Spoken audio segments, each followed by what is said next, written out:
వైష్ణవ క్షేత్రమైనటువంటి క్షేత్రం బద్రీనారాయణ క్షేత్రం.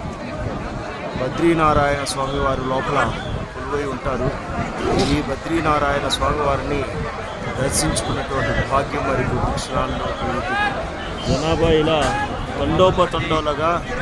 తండోపతండాలుగా లక్ష్మీ జై జై.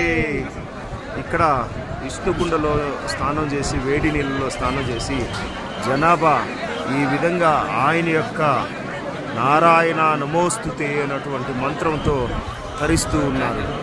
ఓం నమ శివ. స్వామివారి శిఖర దర్శనం మనకు జరుగుతూ ఉంది. బద్రీనారాయణ శిఖర దర్శనం రెపరెపలాడుతూ స్వామివారు ఆ గోపుర శిఖరాలను చూస్తూ ఉంటే ఈ పర్వత ప్రాంతాలలో హిమగిరుల అందచందాలలో చూస్తూ ఉంటే ఈ మంచుల్లో చూస్తూ ఉంటే స్వామివారి దర్శనం పునర్దర్శన ప్రాప్తిరస్తు అని మాకు స్వామివారు తదాస్తు అనక తప్పనటువంటి పరిస్థితి కనిపిస్తుంది. ఓం నమః శివాయ.